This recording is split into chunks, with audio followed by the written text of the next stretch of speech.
Your first thought is that the trees don't look familiar. There are no towering pines shedding their needles or red-leafed maples swaying gently in the breeze. You can't see any spiky-looking palms or acorn-covered oaks either.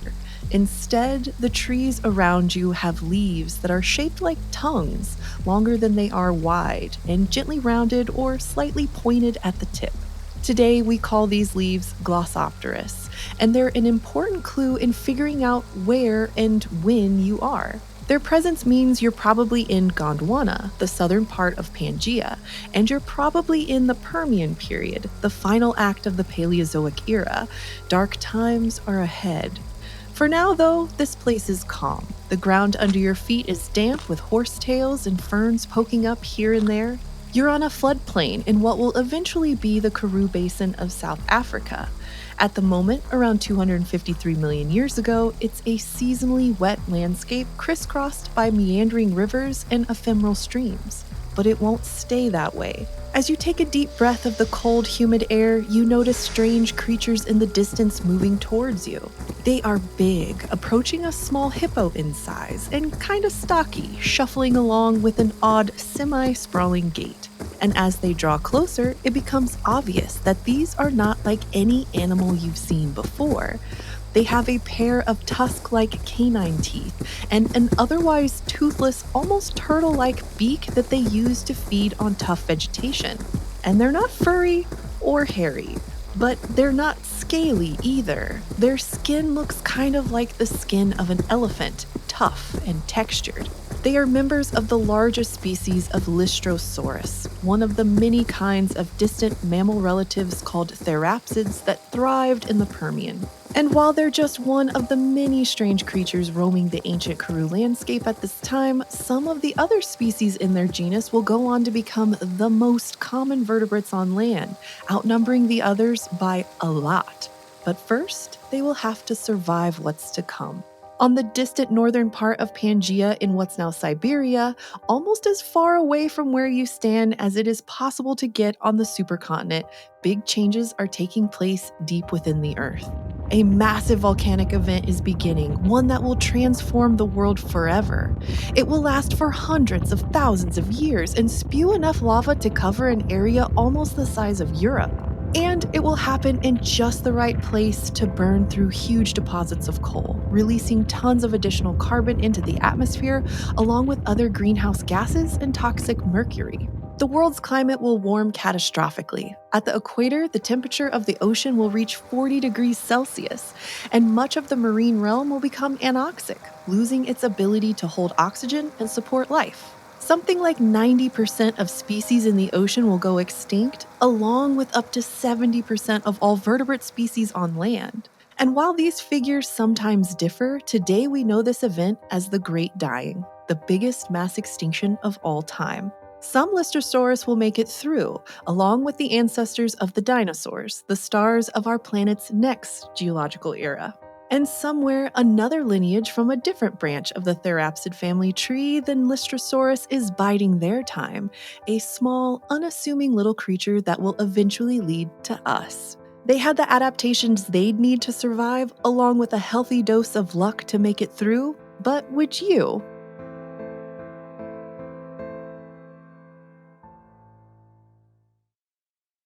Hello, and welcome to Eons, Surviving Deep Time, a podcast that gives you a human's eye view of what trying to survive in the past might have looked like. I'm Callie Moore, one of the hosts of PBS Eons, a YouTube channel about the history of life on Earth, and I'm here with Blake DiPastino, one of my co-hosts, to figure out if we would have been dead or thriving if we were dropped into the mass extinction at the end of the Permian Period, also known as the Great Dying.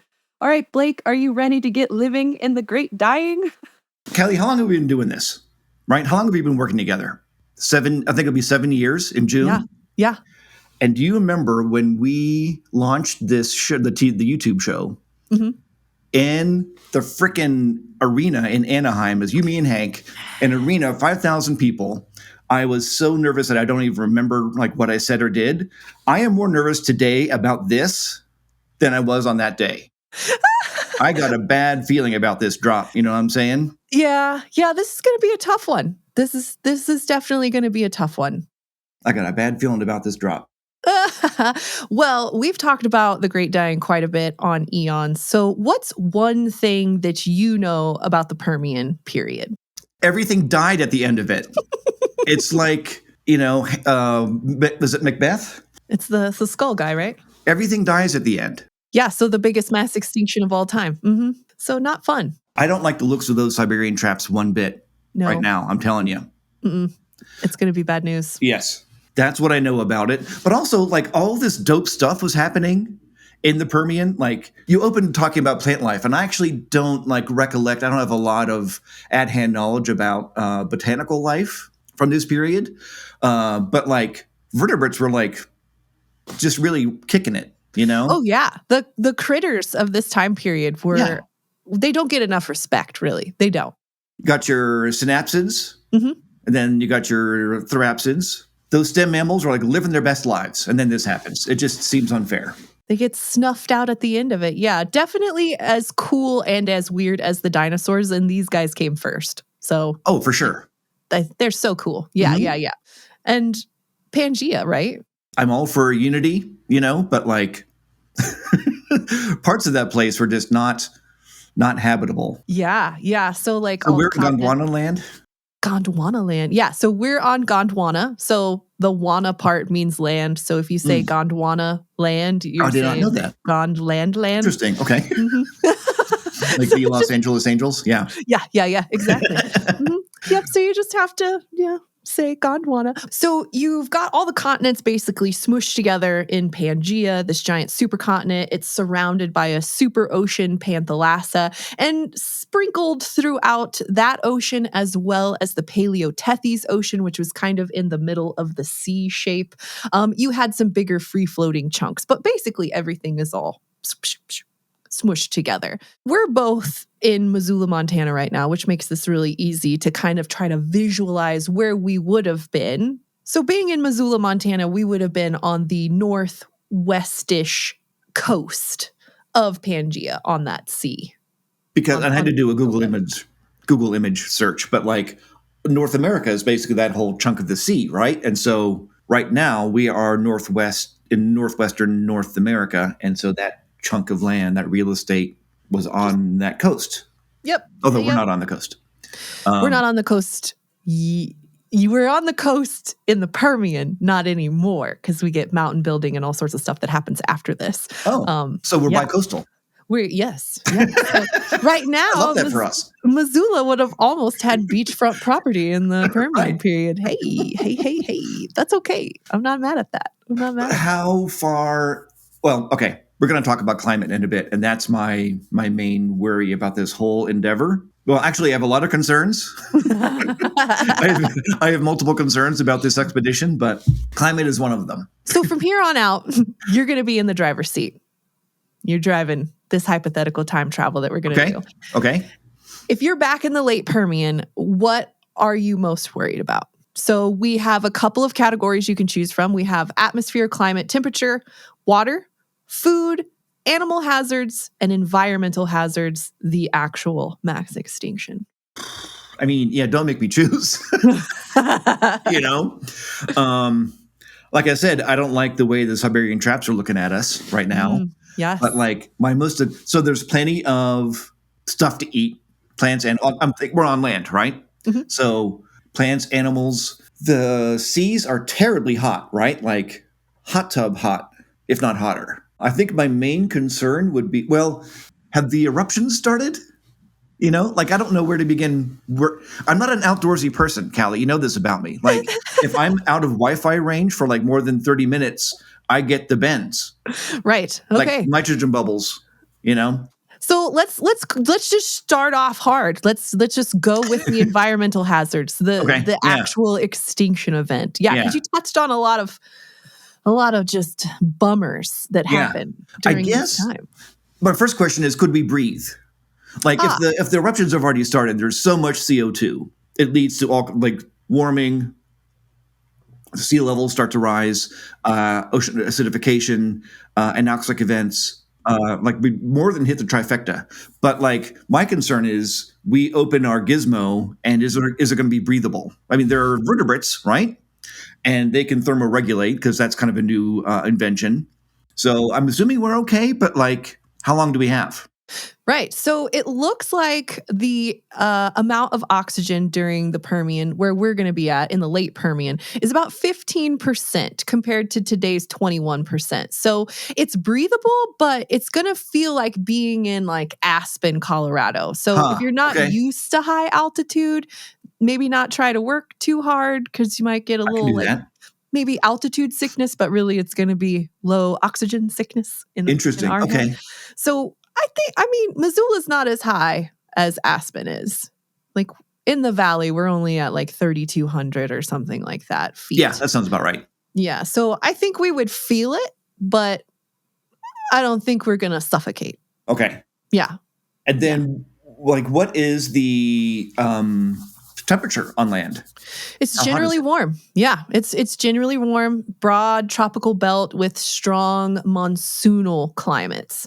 And because of this giant supercontinent, we had extreme continentality. So continental conditions prevailed. So we got real hot summers and cold winters. So like being in the middle of the United States today. So it's generally warm with seasons and monsoons. But yeah, it was definitely a high average temperature and maybe like a broad semi-arid belt around like the more humid equator. So you'd have like some deserts. Okay.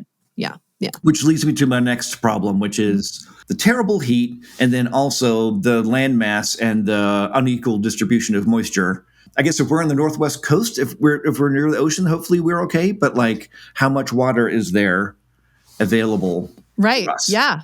So we are actually in Gondwana. We are where South Africa will be today. Well, what will become South Africa today. So we're actually...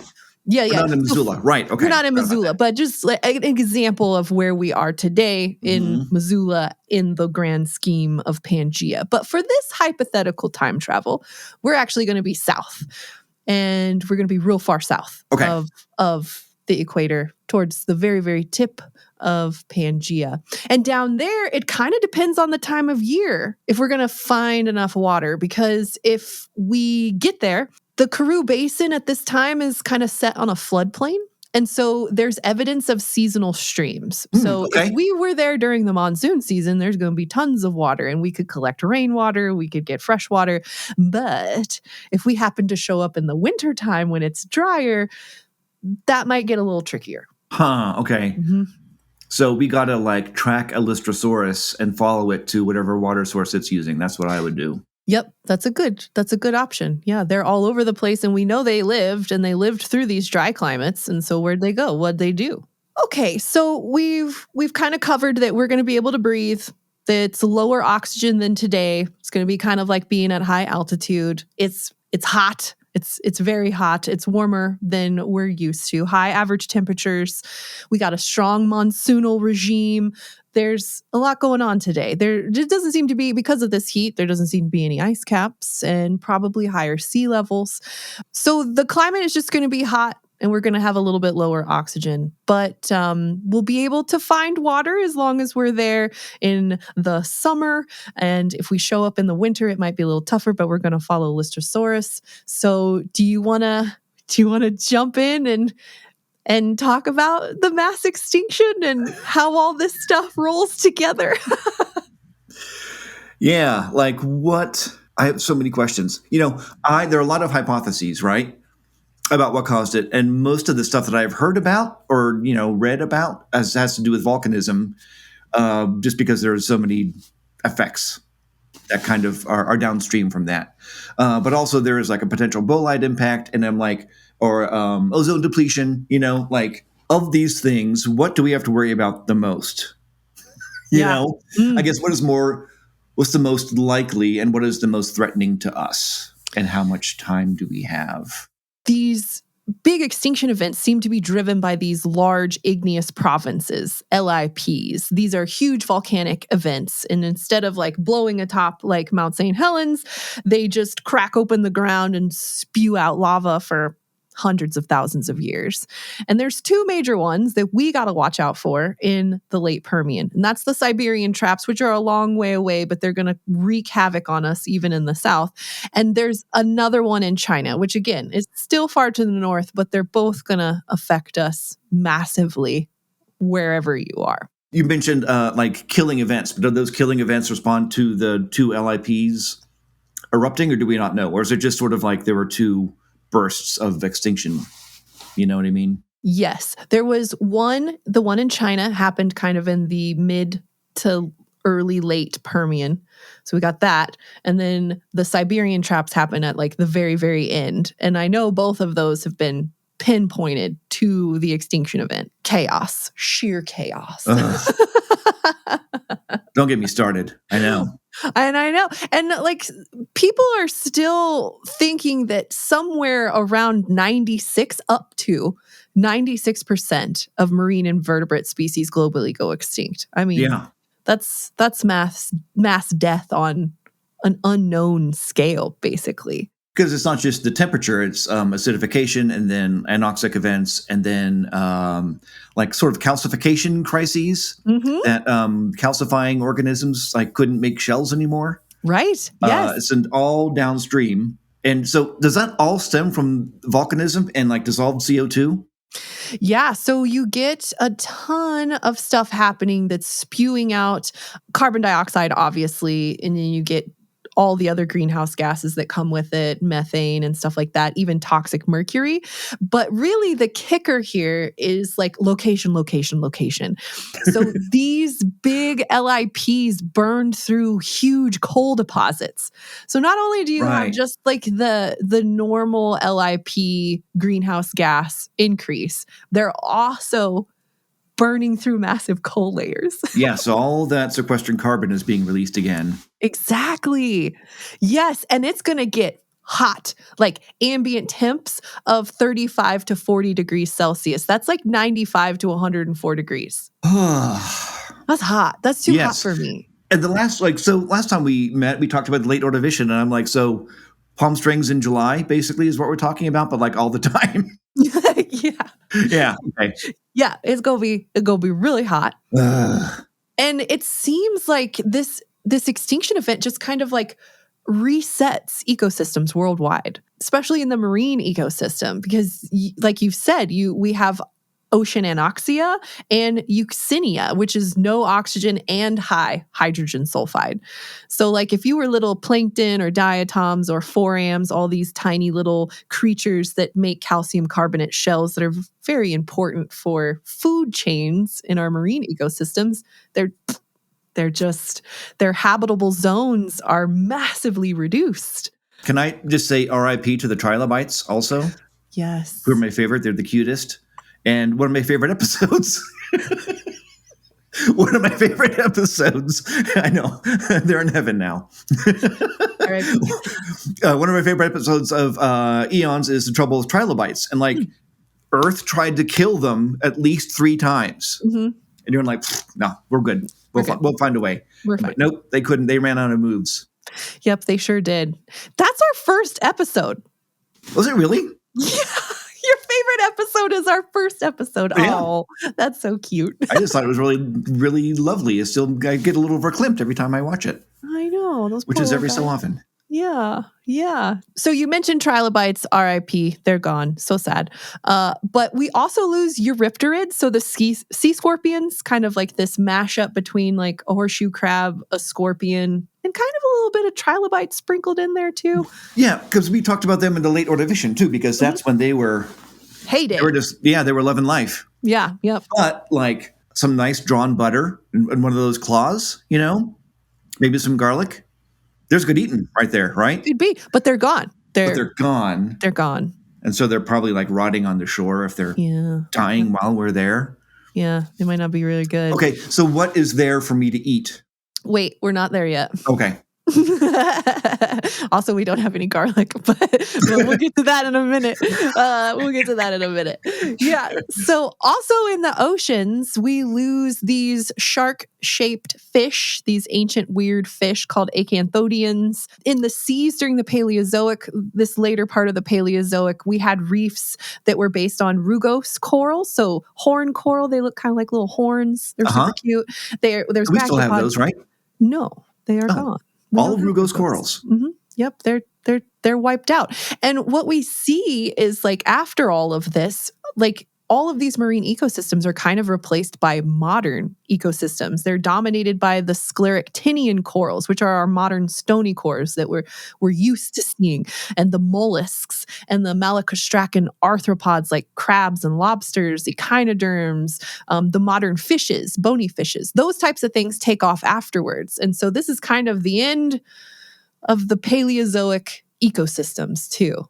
We're just in this era of marine life between dangerous and delicious animals, is what I'm hearing. Yeah. Okay. We're just right on the cusp. And in the terrestrial realm, it ain't much better either. Even though it seems to really get going after the marine extinction event, it starts like this, the terrestrial extinction kind of starts in the higher latitudes and then moves down over to the tropics. Okay. There's possible ozone depletion. So higher UV radiation on land. I'm basically allergic to the sun, so that's going to be bad for me. Yeah. Very bad for me. There's no SPF high enough. No, there's not. Maybe we only come out at night or something, for this time. I was going to, maybe it's too soon to mention this, but one of my survival strategies is burrowing because that's how we got here, right? Mm-hmm. That's how we got here. That might be a good way to escape the heat of the day because, again, there's a hot, it's ambient temperature hot. It could be in the hundreds during the day. You also have drought, possibly, if we're there in the wintertime, and we have acid rain. So, oh my gosh. It's real tough. It's going to be real tough to find habitable land area to live in. Yeah, like worse than Billings. Yeah. Worse than Billings. Have you been to Billings? I have been to Billings. Yeah. I have. All right. Oof. Yeah. So who dies on land? Who's getting the deaths on the land? Well, do you like insects, Blake? Oh, I do. Yeah. Well, it's a sad day for you because insects go through their biggest mass extinction of all time. Poor little guys. People always ask me what period you want to go to, and I want to go to the Carboniferous because that's nice oxygen levels. It's very verdant, and then there are just abundant and huge insects. Yes, I think they're dope. But you know me, I always like anything that's like big and cute like that. I just want to put a saddle on it and like ride it into battle. I know. I wonder if Arthropleura could hold our weight. We talk about that in the Carboniferous episode. You'll have to listen or Dimetrodon, but you can't really put a saddle on Dimetrodon. Yeah, that'd be tough. That'd be a little tough to ride. Like, so here's Dimetrodon. I'm wearing my Dimetrodon shirts. Oh, wicked relevant. Yeah. Yeah. Even though they're gone by before the late Permian, so we wouldn't even get to see those if we were there by then, unfortunately. But yeah, so insects, they get hit hard. So again, just like the marine ecosystem, we have this Paleozoic evolutionary fauna that gets wiped out and then ushers in the modern evolutionary fauna. So we get decreases in like silverfish and their relatives, cockroaches, earwigs, and crickets, mantises, bark lice, thrips, true bugs. They all take massive hits. They make them through all these orders and families. Oh, yes. You should see my apartment. I'm familiar with all those organisms. Yep. But it definitely ushers in a lot of insects that go through metamorphosis, like complete metamorphosis. Why is that? Why were they impacted? That's a great question. We know that metamorphosis has been around since the Carboniferous, like 320 million years ago. So metamorphosis, these insects go from larva to adult, and it takes place through a non-feeding transitional stage known as the pupa. to remind you all of some insects that go through complete metamorphosis, we have, butterflies, true flies, a lot of aquatic insects like mosquitoes go through a metamorphosis. So a lot of modern insects actually go through these pupa phases. We also lose some terrestrial vertebrates as well. None of them are like brand name though, which is unfortunate. Super unfortunate. Like in the in memoriam reel at the end of the Permian, like you're not going to recognize a lot of these players. No, you're not going to recognize. Let's pause and reflect on the passing of the vertebrates we've lost in this period. Mm-hmm. You're just going to be like, wow, those all look really weird. He's like, I never saw anything that he was in. Yeah. I don't remember that movie. Nope. So unfortunately, there's not a lot there for us to really call back to, but why not? Because I mentioned Dimetrodon, but they were already gone by the time the end Permian happened. I just think nobody's made a movie about Permian Park yet. Spielberg hasn't made any of these animals brand name yet. So I have my Jeff Goldblum glasses here. Yeah, you do. Yeah. That's great.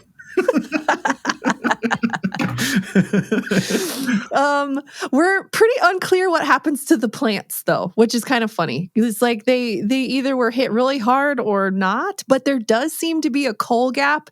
And as a paleontologist, I'm always like critical of coal gaps or any type of gap in the fossil record because I'm thinking that sounds judgy. Why are you critical of them? Because is it really a gap or is it some type of like preservational bias or a collection bias? So like preservational being like, oh, all of these plants got preserved because they were in an area that fossilizes material really well and these plants weren't? Or is it a collection bias? We just went somewhere and collected a whole bunch of stuff and didn't find any coal. So, there's a coal gap. But it does really seem like there was a coal gap. Anywhere from like 7 to 20 million years, there was no coal being deposited on our planet. Deposited, okay. Yeah. Yeah, so we didn't have a bunch of plants being buried, turning into peat, then to lignite, then to coal, at least in the latest Permian when this extinction happens and on into the early Triassic. And so there weren't the kinds of organisms today that would cause them to decay as much. No, there right? were. It's just that there were enough plants. I see. Like, yeah. I mean, you think with all that CO2 that they're just loving life, right? I mean, too much of a good thing, maybe. I don't know. Or acid rain. Oh, that's true. Yeah. If you lose all of your leaves, it's pretty hard to make food if you're a tree. Yeah. Like Glossopleura. They were everywhere and then they weren't. Yeah, it's pretty... It's tough, yeah. And we also have a fungal spike. So we have a coal gap, and then we also have a fungus spike. So you mentioned decomposers, and they have the heyday of it all because everything is dead. It's never-ending soup and salad bar, right? Right, exactly. Yeah. So yeah, you've got coal gap, no plants. You got a fungal spike, yay for decomposers. And then there's Lystrosaurus. So the little toothed, smashed face, canined, beaked survivor, if you will. And it's just everywhere afterwards. It's pretty common in the late Permian, and then by the early Triassic, it's just everywhere. And so you mentioned burrowing earlier, which is actually one of the reasons why we think Lystrosaurus made it through. I think, didn't we do an episode about that? I mentioned that in an episode? Yeah. We did. I think you actually hosted it too. So. That's why it's familiar to me. In that episode, we also mentioned the evidence of torpor. So not true hibernation, but being able to just like chill. Just slow down, just chill, long naps. I go through that all the time. Yeah. Yes. I'm coming out of my torpor phase as we speak. And then we also think that they started reproducing earlier and faster. So just making babies like crazy. Because if you're dying at crazy rates also, you can just make more babies. So you have more of a chance of somebody surviving. And so Lystrosaurus did all of these things, we think? Mm-hmm. The burrowing. They did all of that. Some thermoregulation, right? Mm-hmm. Torpor, reproducing earlier. Okay. Yeah. So the extinction event was bad. It made everything hot. We have acid rain, ocean acidification, ocean anoxia, euxinia. Man, it burns coal deposits. We have large igneous provinces. We've got just a really bad day, but Lystrosaurus can make it through. I think we can too. So if we think about Lystrosaurus, and we call them stem mammals, so these are animals that are online to mammals, but they're not in the mammal family tree yet. And they're out of the reptile family tree, but they're kind of in this weird transition zone. And we used to call them mammal-like reptiles, but we've gotten rid of that. We call them stem mammals now. Dimetrodon is the classic example of the stem mammal, so technically more closely related to mammals than they are to reptiles. But again, what do you think Lystrosaurus would have tasted like? Gamey. I don't know what I'm basing that on. I think actually ungulates are probably more gamey than stem mammals.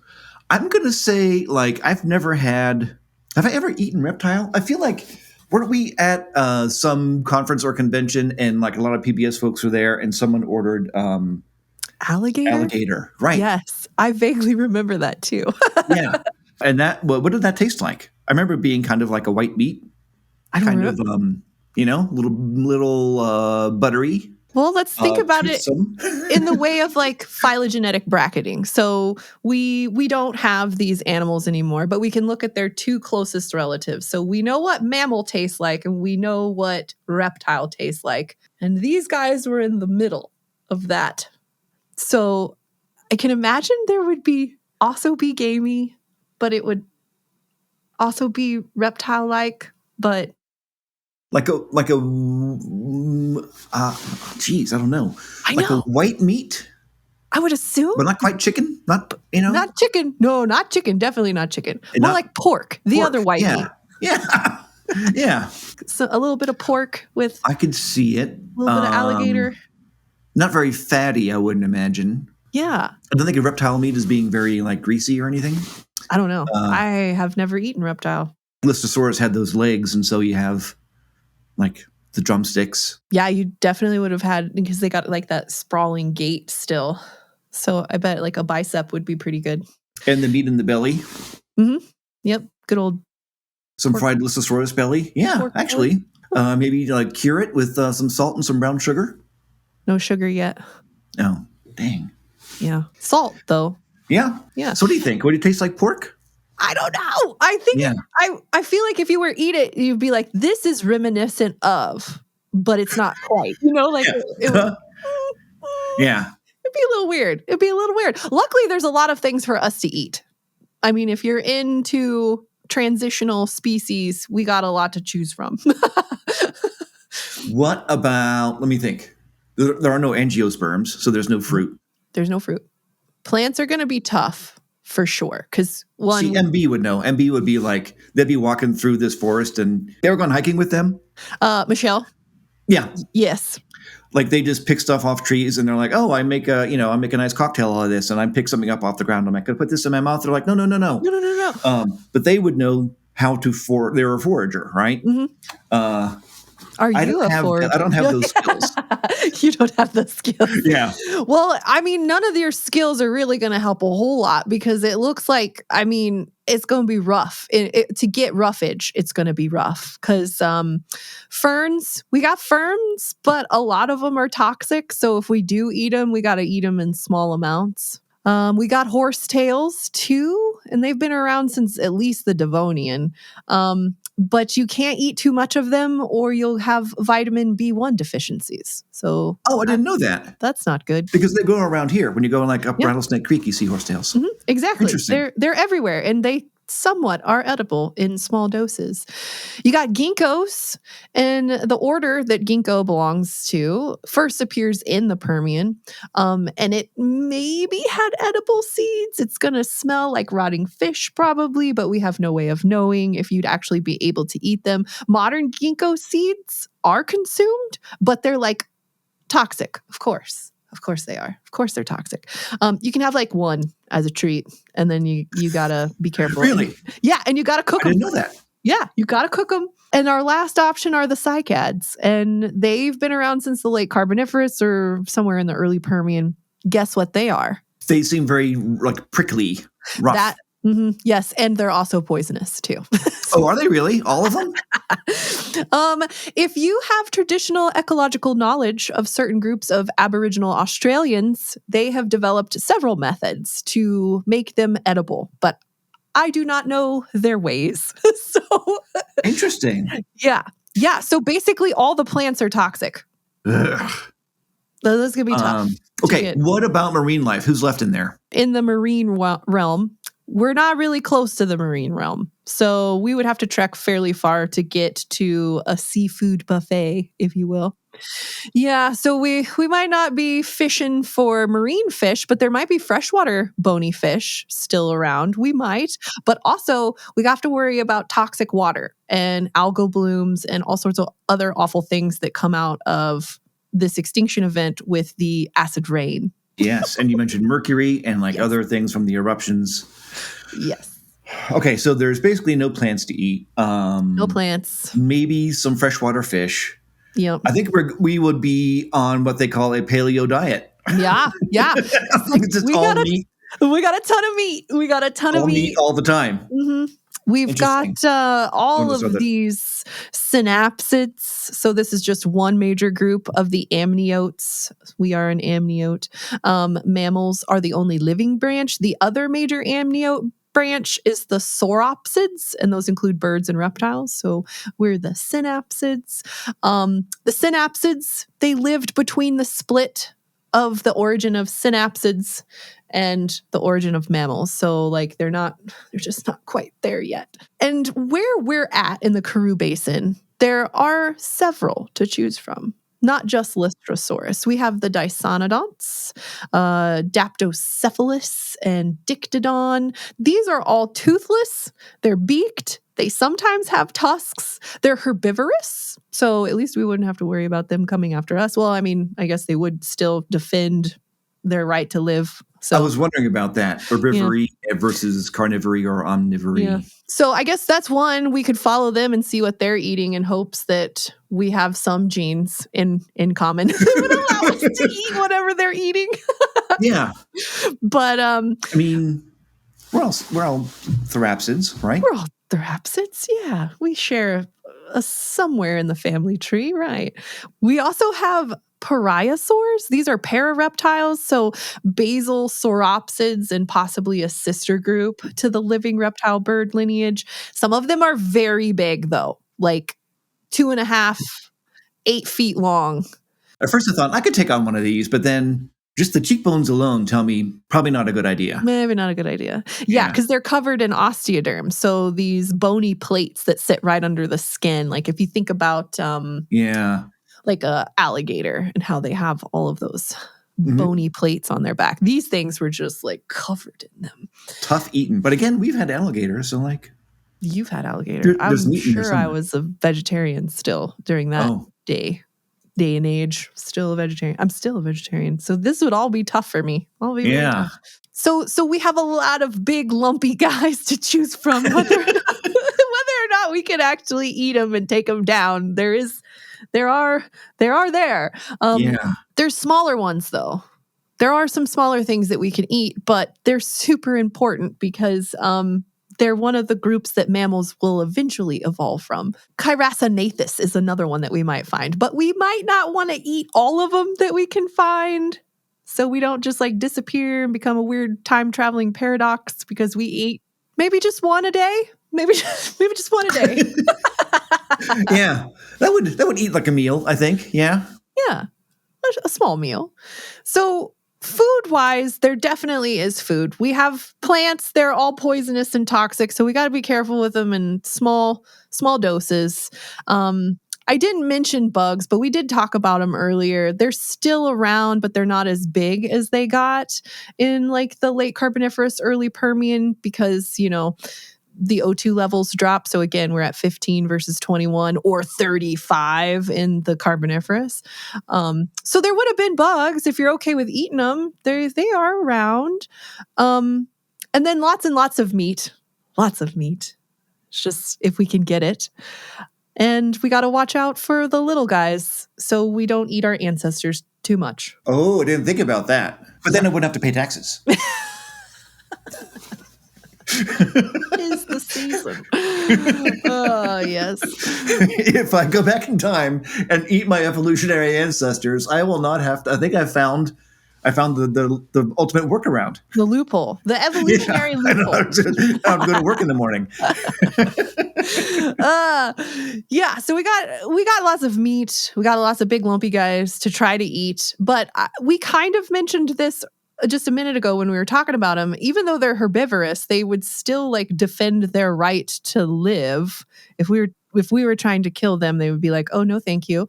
But they also had predators. So let's think about some animal hazards now. Big ones were like the Gorgonopsians. Yes. Right? Yes. With the fangs and... They look like if you were to take a naked mole rat and put it in the toxic goo that made the Ninja Turtles, you would get a Gorgonopsid. Yes, I like that. And they're big.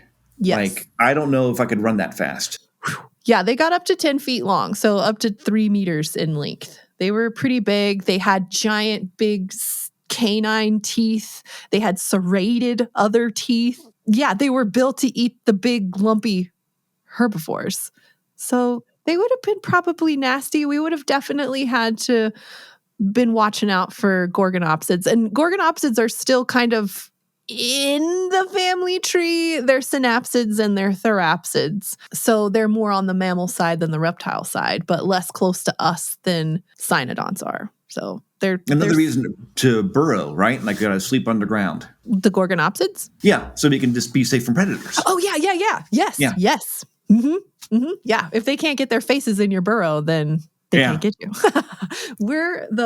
I think we would definitely be on the menu for them. Oh, for sure. We are not covered in hard parts. We would be much easier to chew, for sure. Yeah. Mm-hmm.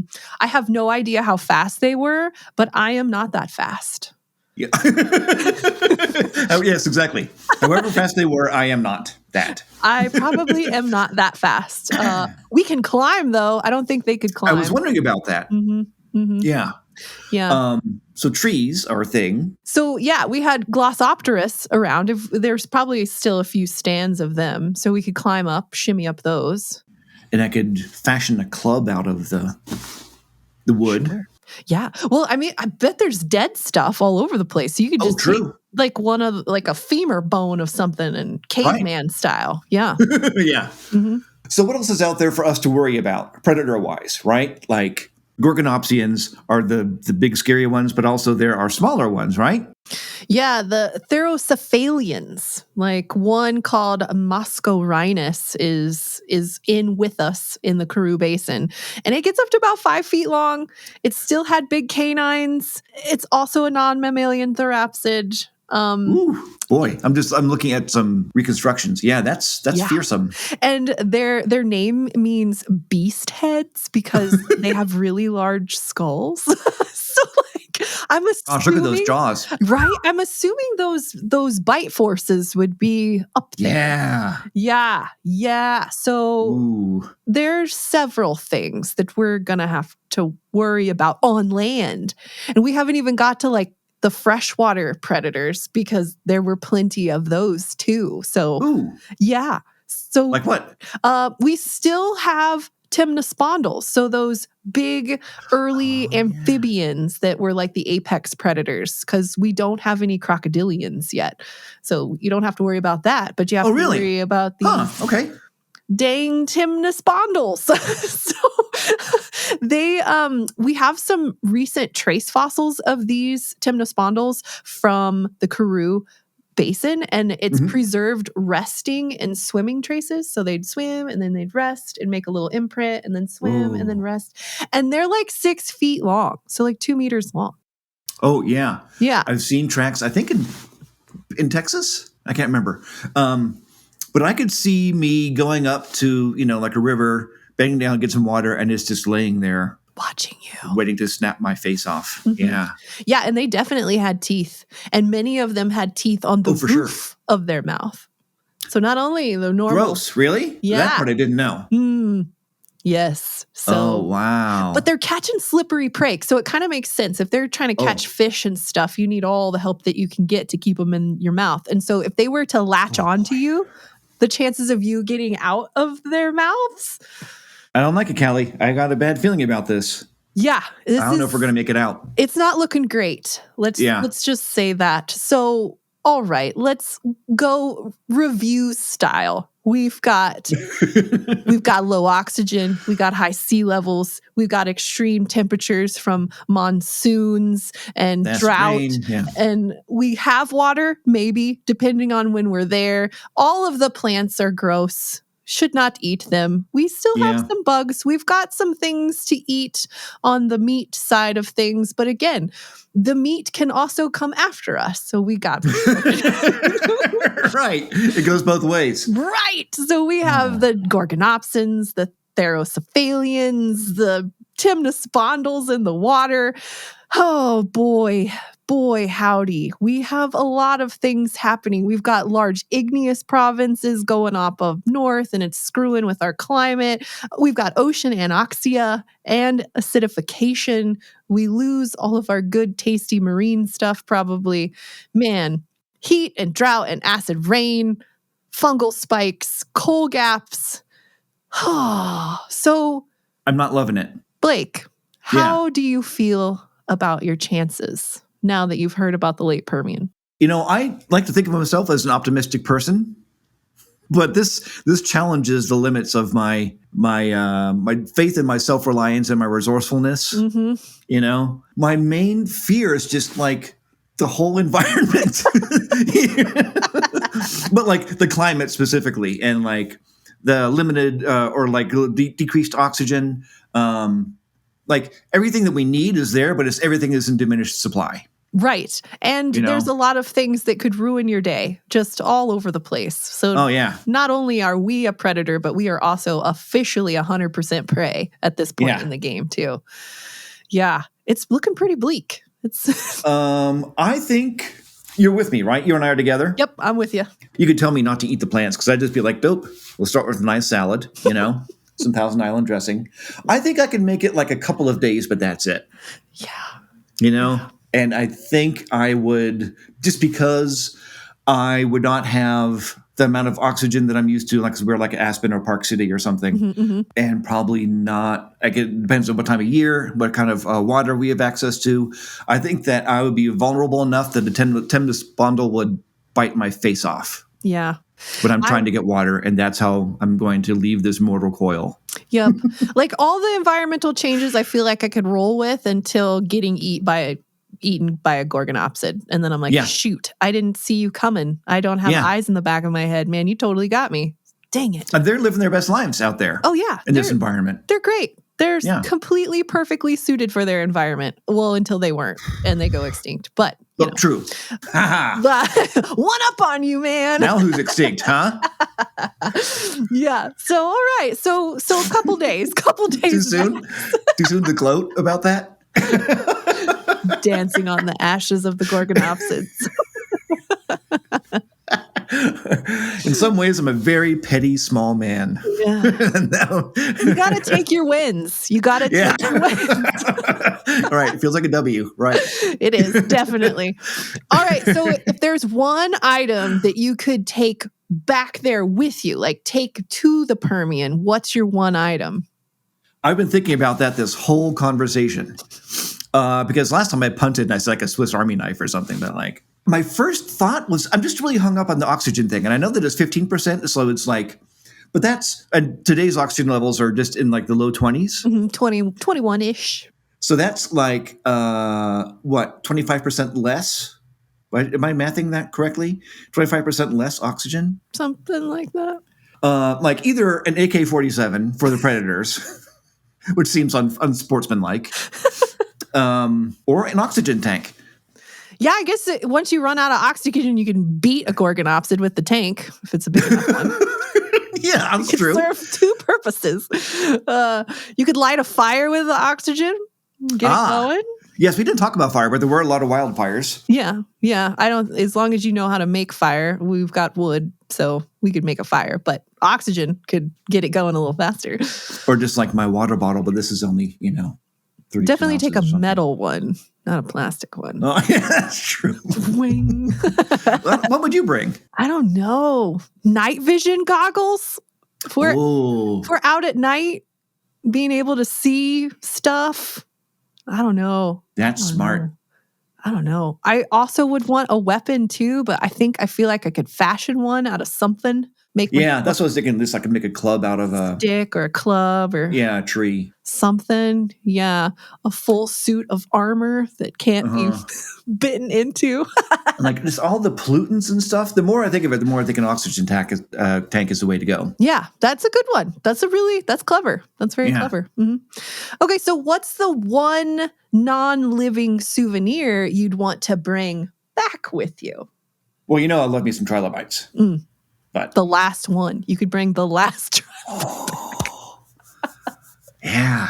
And then clone it. and resurrect the trilobites. That's one. Yeah, that's pretty good. Boy, if ever there's an occasion you want a souvenir T-shirt, I survived the Great Dying, and all I got was this lousy T-shirt. What would you bring back? I want proof that I was there. So what's something? Any one of the things that went extinct. So not a Listersaurus, but bones of a synapsid that existed beforehand. So Dimetrodon was gone. But you know what I mean? Yeah. What about a Gorgonopsid saber tooth? Like one of their canines. Ooh. Oh, yeah. That's true. Just the whole skull. Oh, the skull. Yeah. Yeah. Just cool. I met this dude. I'm here and he's not. I like that. Yeah. I like that. Put that on my mantle. Nobody's going to know if you scavenged it or actually killed it. You could make up all your stories. Be like, you should have seen the fight this guy took off. And then it's just a dead skull that you just picked up off the ground.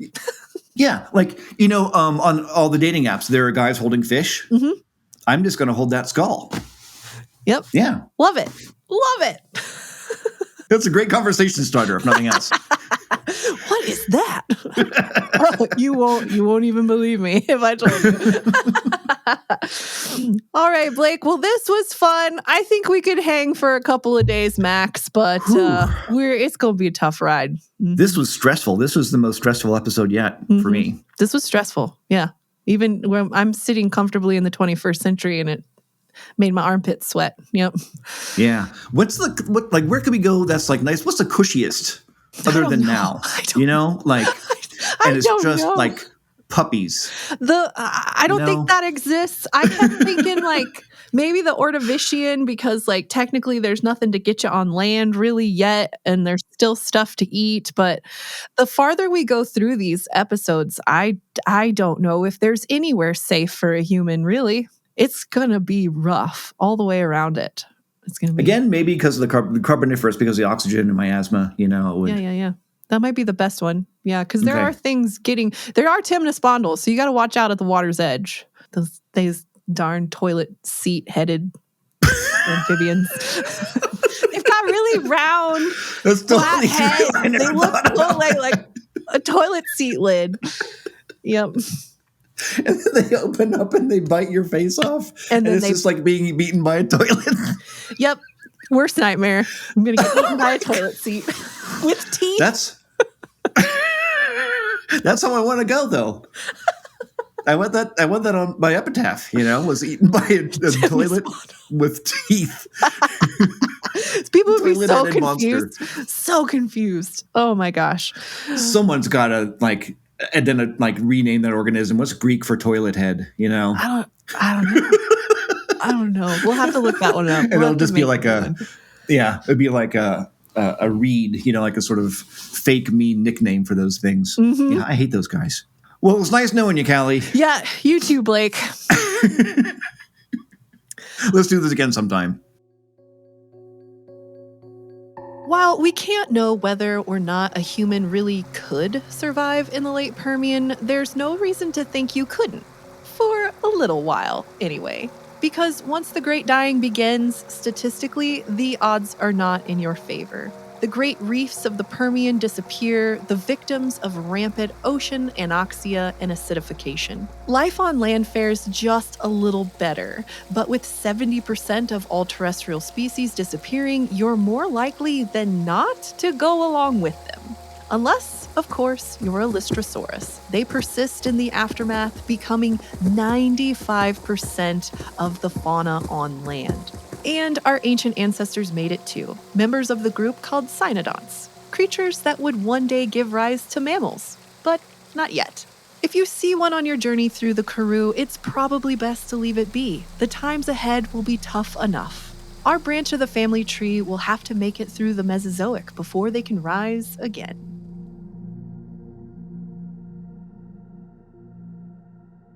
Thanks for joining us on this journey into deep time. Tune in next episode for our first encounter with dinosaurs in the late Triassic period. In the meantime, you can find us telling more stories from our planet's past over at youtube.com/eons. This episode was written by Dr. Darcy Shapiro, fact-checked by me, Callie Moore, and hosted by me and Blake DiPastino. It was edited by Chris and Kiko.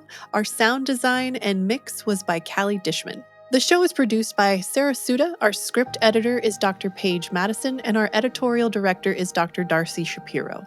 Our executive producers are Seth Radley and Hank Green.